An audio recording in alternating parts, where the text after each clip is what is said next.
धीरे धीरे गे छोड़ी धीरे धीरे भले छत भर खर्चवान गे छोटोरे पछोरा सबके ध्यान गे छोजवानी तोहर कौशल पोरे पोरे नच हिला के तू कमर गे छोड़ी धीरे धीरे गे छोड़ी धीरे धीरे नच हिला के तू कमर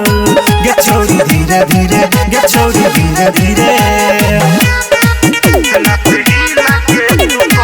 मिथिलांचल रिकॉर्डिंग स्टूडियो किसान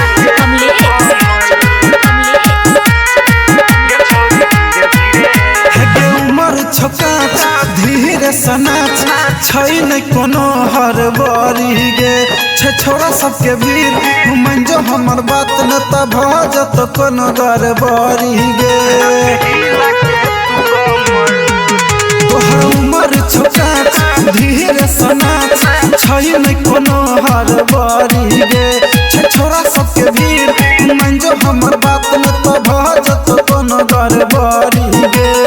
भाई के नहीं देखा ढोरी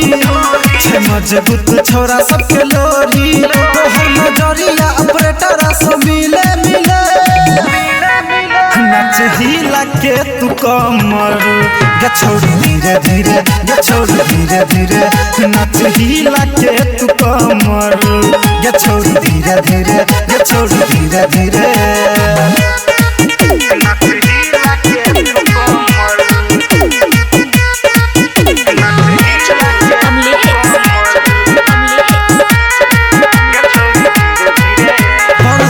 जब डोज भजबे बेहोश रही जेबे बैठले स्टेज पे तोहर छोट घाघरा करब छो झगड़ा टाइट छपे न छपा जरा में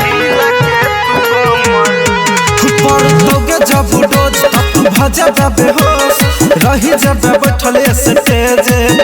तोहर छोट घाघरा करब छो झगड़ा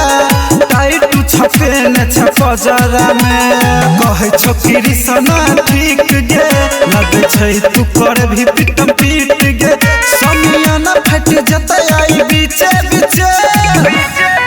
नच हिला के तू कमर गे छोड़ी धीरे धीरे गे छोड़ी धीरे धीरे नच हिला के तू कमर गे छोड़ी धीरे धीरे गे छोड़ी धीरे धीरे मिथिलांचल रिकॉर्डिंग स्टूडियो किसानपुर।